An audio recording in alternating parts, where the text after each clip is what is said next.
So AT&T building was also headed in that same direction. What we did, knowing that that was going to be the case, is first we sought an injunction against any formation of a corporation or transfer of that structure into a corporation. Once we were able to get the injunction, then we went back and we actually attached the lien of the demolition to the individual rather than to any corporation or subsidiaries. What that gives us is the ability then to go after that individual once all of the bills are due and attach all of that individual's assets and value. So we were a little bit ahead of the game in approaching the AT&T building thanks to the lessons we learned on Brazil. Now, it works for big projects. When we're doing an AT&T building, those, unfortunately, court cases aren't inexpensive, so we have to put a little bit of money into it. But when you're going to do a $400,000 demolition, you can spend $10,000 in legal fees to make that happen.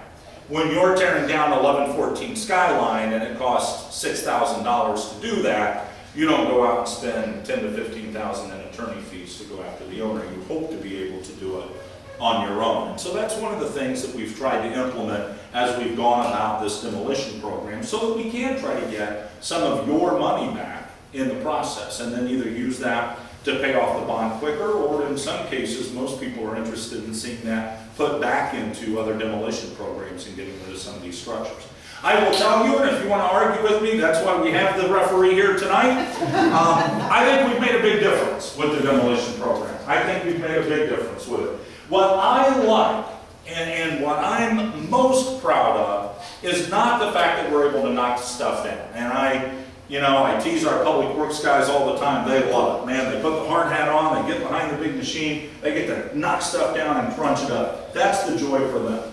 The joy for me is to see what people do, what neighborhood groups do with those properties when we're done with them. And we've seen outstanding examples all over town. One of my favorites, and I admit the reason it's one of my favorites is because I drive by it every day on the way home. We had a 2-story apartment structure over on the corner of Main and Buchanan, right behind Watson Tire, if you get a visual of where that might be. We had a 2-story apartment building there, and next to it was a house. The apartment building had fallen upon disrepair several years ago, had homeless people living in it, we had 2 meth labs in it, prostitution taking place within it, just a bad, bad structure. Next to it was a former residential structure that had had a fire in it 4 years ago and had no insurance, so we weren't able to knock it down. Through this demolition program, we were able to knock both of those structures down. What most of us didn't know is that tucked in behind those 2 properties was another residential structure that had been hidden by those 2 buildings all this time. We knocked down those 2 buildings, and within 60 days, they had re-sided, repainted, put on a new porch. They asked to take over the lots, which we said we would gladly allow you to do as long as you took care of them. They went in, they seeded it, they put in a walkway, they put in a seating area, they put in the absolute most beautiful flower gardens. I went by the other night and they were putting in an underground irrigation system and lighting for them. It is absolutely gorgeous.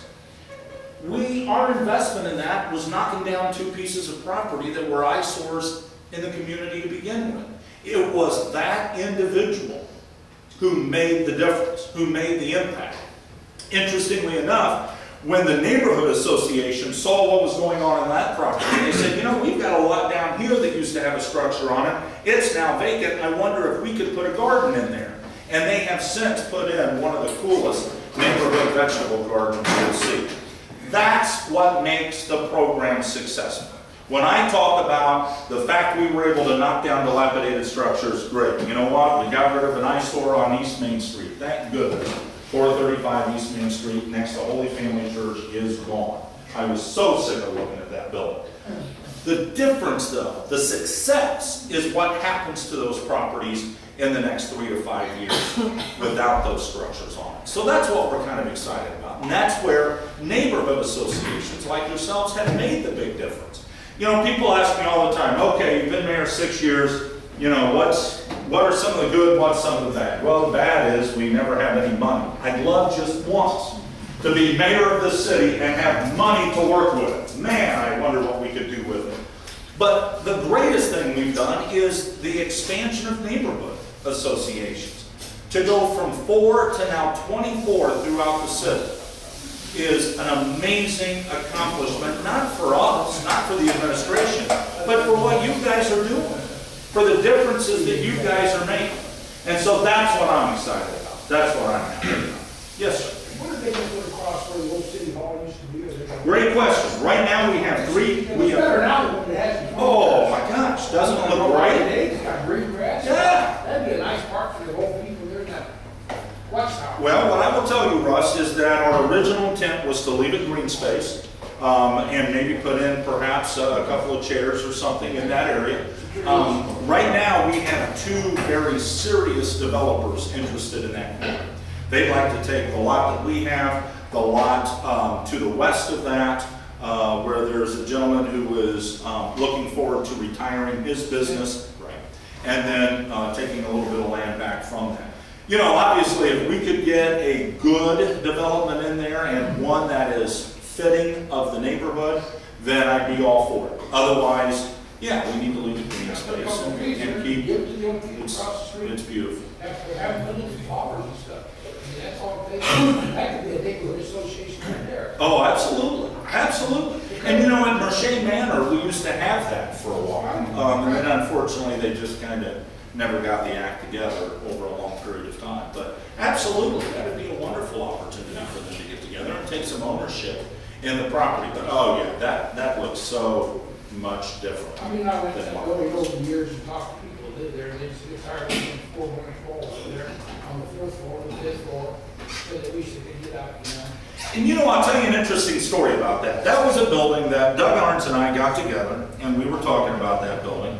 And we said, we're going to put it out for bid and just kind of see what the demolition is. But you know what, if the demolition of that is what we anticipate, which $350,000 is what we anticipated it would take to demolish that structure, maybe we'd be better off going in, fixing the windows, doing some basic repair work. Maybe we put $80,000 to $90,000 into it, and then in the end, we don't have a great building, but maybe somewhere, someday, somebody's got something that can make some use out of it.